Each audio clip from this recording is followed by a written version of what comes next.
So, a while back, I was playing Black Ops 1 on stream, and during that stream, I attempted to launch a zombie outside of the Nacht der Untoten building using the Thunder Gun.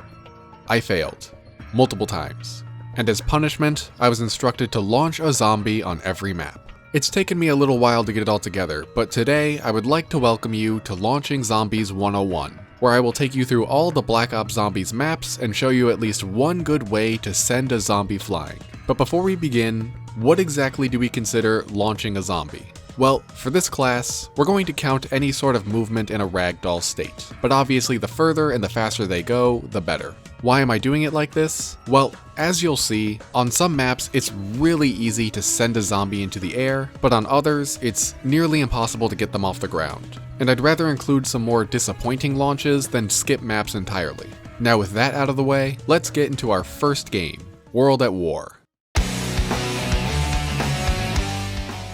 Yes, I know that I just specified that we're only doing Black Ops maps, but World at War is an honorary Black Ops title. It's also a very easy game to launch zombies in. Most explosives will do the trick, but it's slightly more complicated than just blowing up zombies. You see, there's a little quirk when it comes to the corpse physics in these games. When you kill a zombie, even with an explosive, it won't enter a ragdoll state until it has finished a preset death animation. However, if you enact a strong enough force on the body during this time, it will interrupt the death animation and immediately trigger the ragdoll effects. You can knife them, you can shoot them, but an explosion is going to send them the furthest. Technically, only one explosion is necessary for a good launch, so long as it hits the body after the zombie dies, but it's a lot easier to get the timing right if you use something that can be detonated multiple times in quick succession, like rifle grenades, the upgraded Panzerschreck, or even just 2 frags. But beware, some explosions are deceptively weak, like the exploding barrels on Nacht or the upgraded 1911 on Der Riese, both of which will only give zombies a gentle nudge. Still, these exaggerated physics are one of my favorite things about World at War zombies. There's something super satisfying about seeing a bunch of zombie corpses flying through the air. But sadly, this is not something that would be carried forward into the future games. Interestingly, in the Kino der Toten trailer you can see zombie bodies being thrown around much like in World at War, and Dead Ops Arcade has some very over-the-top physics, but for whatever reason, these effects did not make it into the standard round-based maps. Now when a zombie dies, its death animation cannot be interrupted, making it much harder to launch them into the air. But that doesn't mean that it's impossible to do. We just have to get more creative, starting with Nacht der Untoten, the one that started this all. The Black Ops 1 version of this map received the Thunder Gun, a weapon whose whole personality is sending zombies to the heavens. So just get it from the box and you're all set. However, Nacht is a very enclosed map, so if you want the best results, you're going to have to launch a zombie out of the building, which is easier said than done, as the Thunder Gun is not what I would call a precise weapon. After a few tries, I managed to get a crawler to fly out of the map, but I wasn't satisfied with that, so I went back and did it with a regular zombie on an earlier round when it was slow and easy to line up. Then I realized that I could have just shot one before it made it inside. Verrückt.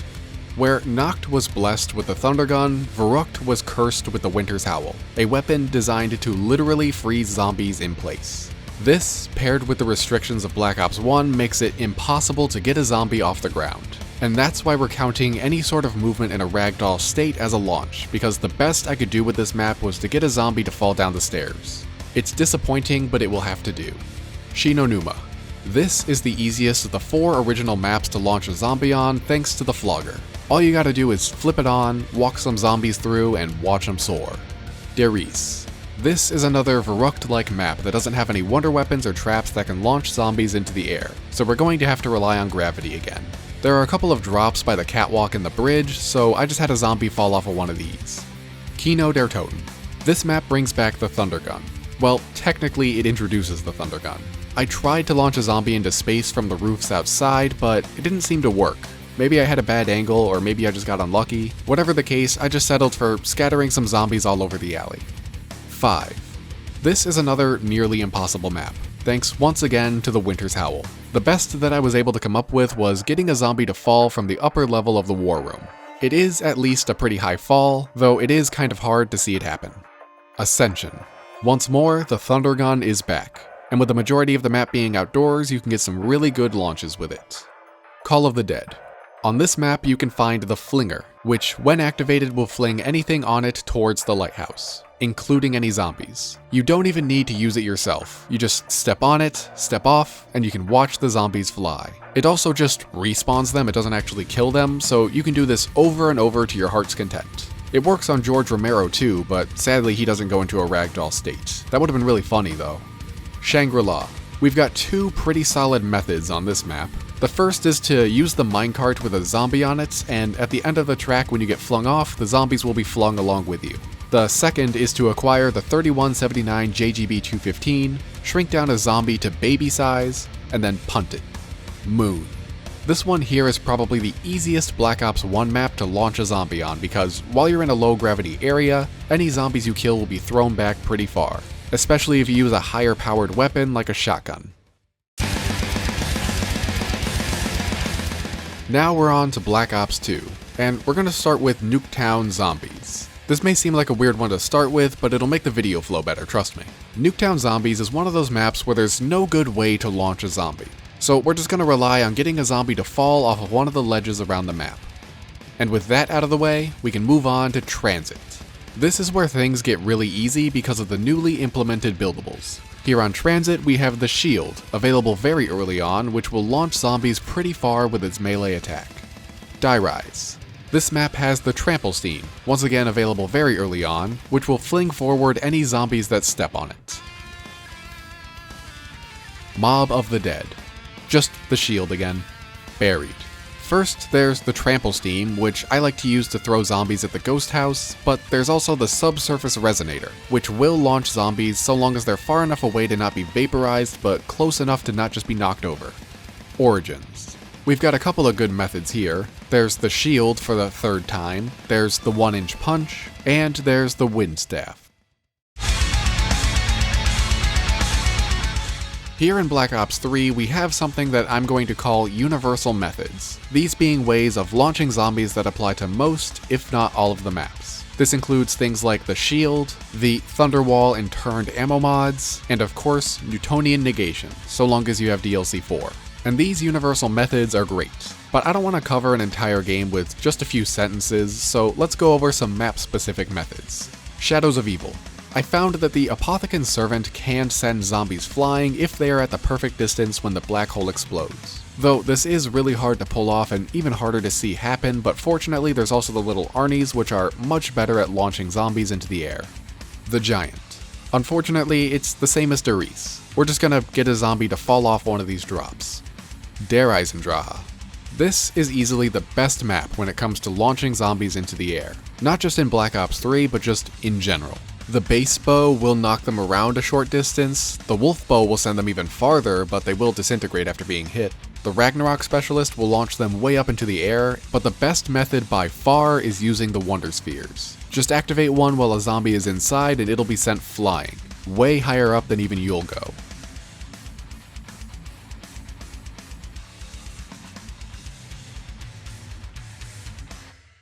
Zetsubo no Shima.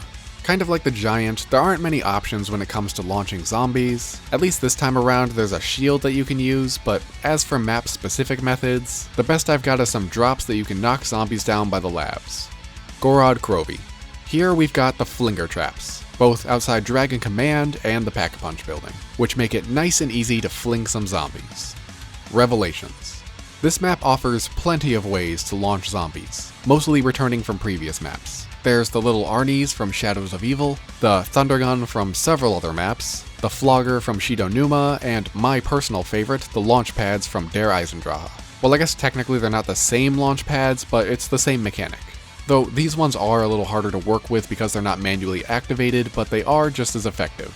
But what's interesting about Revelations is that both the Apothicon Servant and the Ragnaroks both returned, but neither of them retained their ragdoll effects. And then for all the Chronicles maps, it's just the same methods from before. Just like the previous entry, Black Ops 4 has several universal methods to launch some zombies. For the first time, every single map in the game has a shield, Turned, now known as Brain Rot, will continue to launch any nearby zombies when activated. Newtonian Negation returns. PhD Slider, Blood Wolf Bite, and Zombshell all have effects that will ragdoll zombies. Activating any of the new specialist weapons will knock back zombies around you, and the Hellfire, Path of Sorrows, Hammer of Valhalla, and the Ragnaroks all have some good launchability. But now, let's get into the specifics for each map. Voyage of Despair. This one's all about the Kraken, specifically the fire and electric upgrades, both of which have a knockback effect. I personally prefer the electric one just because the visual effects are less obstructive. 9. I discovered that if you kill a Marauder at just the right moment during its lunge attack, its momentum will send its body flying forward. Yeah, this doesn't apply to regular zombies, and I wasn't even able to replicate it, but it's the best that I've got. Blood of the Dead. We're going to be using the trap in the new Industries building. Most of the time, zombies hit by it will be killed on the spot, but sometimes they will be sent up into the air. Just not very far because they're going to hit the ceiling. Classified. We're going to use the same method from 5 of knocking zombies down from the upper level of the war room, which I found to be a lot easier to pull off with the Ray Gun Mark II. Furthermore, when a Nova Crawler explodes in this game, any nearby zombies will be pushed away, which can also be a fun way of launching them off of that upper level. Dead of the Night. One of the effects from the Chaos Theory / Alistair's Annihilator is a tornado, which has the potential to throw zombies off in random directions. It wasn't very consistent, but I found that I got the best results when I cancelled the tornado with another charged shot from the weapon. Ancient Evil. Here we're going to rely on the hands, primarily the Hand of Aranos, whose standard and charged attacks will throw back any zombies that they hit. In fact, launching zombies is a big part of this hand's upgrade quest. The redeemed Hand of Gaia can also launch some zombies with its charged attack. Alpha Omega. This map is strange because there's actually a trap that's great for launching zombies up into the air. The problem is that you have to do the first few steps of the Easter egg to unlock it, which requires you to remember a bunch of 4-digit codes. And then once you do, it's located inside the greenhouse where the zombies hit by it are just gonna hit the ceiling right away, so it's not even that satisfying to use. The alternatives on this map are the Nova Crawlers, whose explosions will still push around any nearby zombies, but I prefer the Galvanuckles, which will send anything you punch tumbling backwards. Pair it with one of the ledges around the map and you can pull off some fun little launches. Tog der Toten. Being a Call of the Dead remake, this map brings back the Flinger. 2 of them actually, one on the ship and then one by the labs. Though these ones will cancel their charge up if you step off, so you do need to launch yourself with the zombies. Just make sure you're looking down so you can actually see them. Oh, and there's the Thunder Gun. Now, you may be thinking that it's time for Cold War, but there's one more map that I want to cover here first. Blackout. It's not a zombies map, but it is a map with zombies, and you can run them over with cars, which is pretty fun.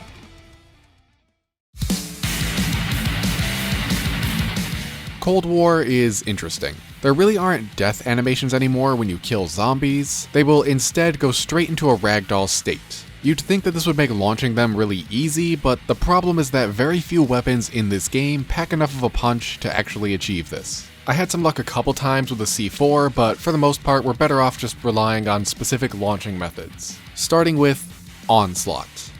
Yeah, this isn't a map, it's a mode, and there's no good way to launch a zombie here other than getting them to fall from an elevated position.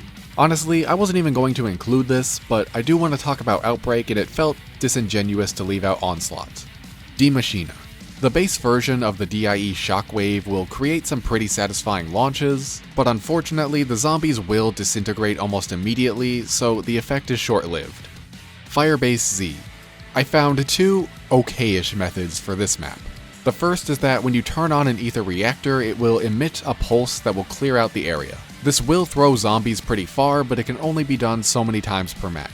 The second is to shoot the orb from the Ray K's alternate fire to make it explode, which will propel zombies upwards, but just like with the shockwave, they will disintegrate pretty quickly.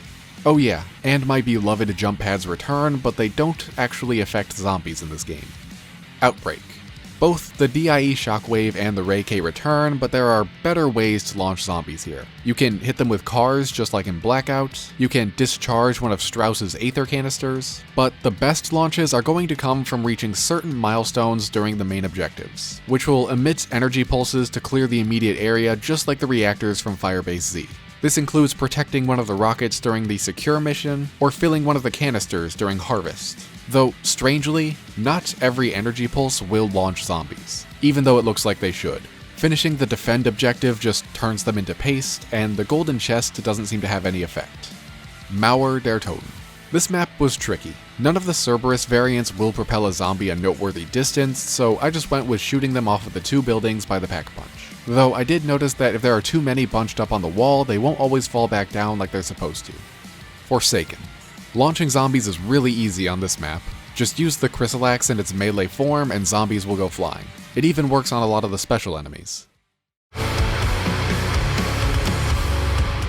And here we are, the most recent of the Black Ops games, Black Ops 6. At least for the next few months until Black Ops 7 comes out. Black Ops 6 also isn't complete yet, we're still waiting on that last map, but I can assure you that launching zombies off of the Janus Towers is going to be very easy, because launching zombies in all of Black Ops 6 is very easy.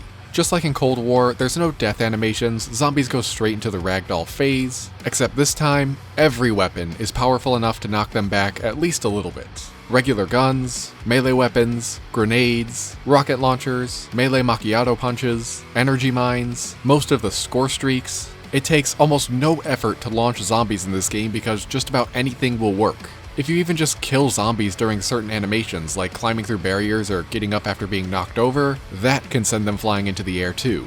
But let's go ahead and see what we can do on the 5 maps that are already out. Terminus. When you exit the armory, I could have sworn that any zombies in the room were supposed to be pushed back, but it wasn't working. I thought that maybe it was tied to the round, that maybe zombies had to have enough health to not just be liquefied, but I did find some older videos of it working, so I guess it's just bugged out right now. The alternatives are the melee macchiato machine, which will punch any nearby zombies into the air when you buy the perk, and you can hit them with a boat. Liberty Falls.